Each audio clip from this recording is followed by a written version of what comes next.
अस्सलाम वालेकुम जी। अज का मेरा टॉपिक है जनाब टिकटॉक के उत्ते अजकल तबाही मची पई है लीडरां के खिलाफ बोल बोल के। तो मेरी एक बड़े जड़े ना अदब दे नाल एहतराम दे नाल मेरी एक गुजारिश है, अगर मेरी किसी को गल बुरी लगे तो मैं पहलों माफ़ी मंग लेना वा कि यार तुसी असी सारे लोग जड़े ना प्यार कर रहे हैं अपने अपने लीडरां दे नाल, करना भी चाहिए। लीडर सानू सारिਆਂ ਨੂੰ प्यारे ने, इमरान खान साहब होन, नवाज शरीफ साहब होन, जरदारी साहब होन, कोई भी होवे, सारे पाकिस्तानी सी और सानू एक दूसरे नाल प्यार करना चाहिए। लीडर की हमायत करो, मगर अजकल टिकटॉक के उत्ते खोते वाली वीडियो चल रही ने, कुत्ते वाली चल रही ने, ये गलत है यार, ऐसा नहीं होना चाहिए।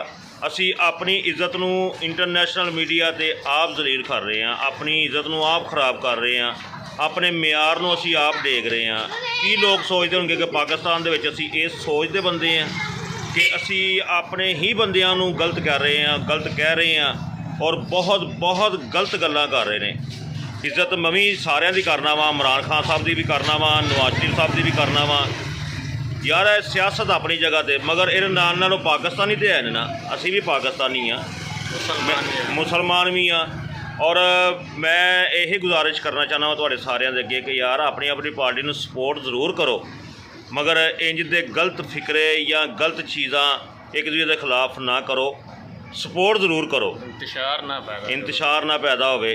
बाकी I love you all friend. तो मेरी गल ना किसी को बुरा लगा हो तो मैं माफ़ी चाहना वा, अपना ख्याल रखना। अस्सलाम वालेकुम।